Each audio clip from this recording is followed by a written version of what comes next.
just start this with a little anecdote, because IBM has actually been involved in creating energy-efficient technologies, mostly for our core technology, our systems and technology development, for almost a decade now. It's been a well-kept secret. However, about a year and a half ago, one of my colleagues was at a clean tech conference, walking around introducing himself, just as you would do at most conferences, and said, "Hello, I'm from IBM." And one of the attendees looked at him quite quizzically and said, "Oh, are you lost?" So let me assure you that I found my way to Heinz quite easily. I was invited here to talk about the role that IT can play. I am not lost, and hopefully by the end of this short presentation this morning, I'll convince you that information technology actually has a key role to play in this ecosystem that we're talking about in the clean tech space.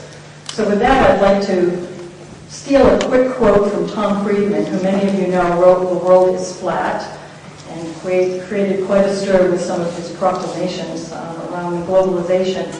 And he has been talking recently about his new book, which will be coming out this fall. I think the title is Hot, Flat, and Crowded, or something along those ideas, which really talks about the new green revolution.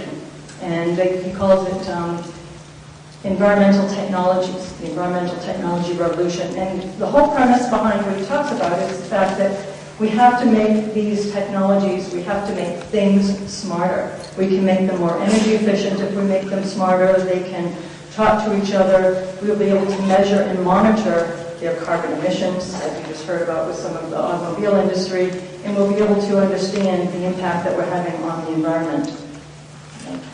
So we all know the bad news that we've heard for the last several years. If you've been involved in the clean tech space, obviously you're very familiar with the Stern report, you're very familiar with the IPCC report, and I think the point is that we understand the impact that we're having as humans on carbon emissions, on global warming. The question is, how much of an effect are we having, and how long will it last?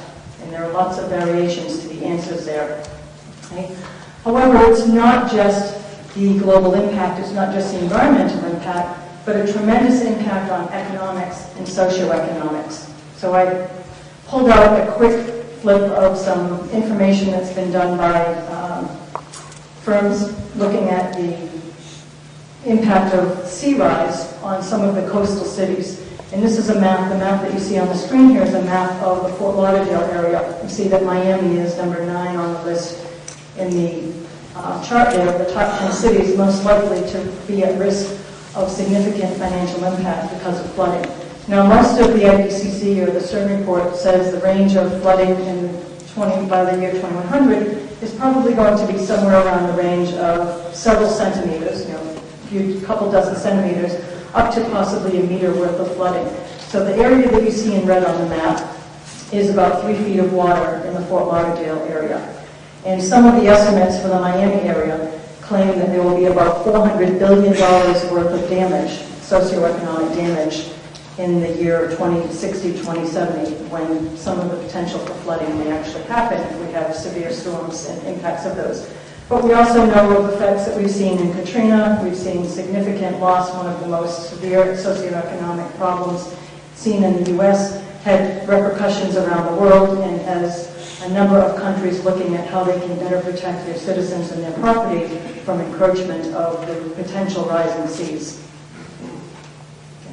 And if any of you are from Massachusetts area, it's not just something that we see overseas. It's not something that we see in Miami or in Louisiana, but even close to home, for those of you who might be in the Cape Cod area, vacation there or live there, where we have seen encroachment of the seas and repercussions to some of the environment on a local basis. So in Sandwich, some of the beach erosion that actually was first identified in 1959 is continuing because there has been no effort to stopping some of the problems that we've seen. The initial cost for the fixing of these problems with the beach erosion was estimated to be around $200,000 in 1959. Now the problem was actually because of some of the jetties that were created to prevent the deposition of sediment in the Cape Cod Canal.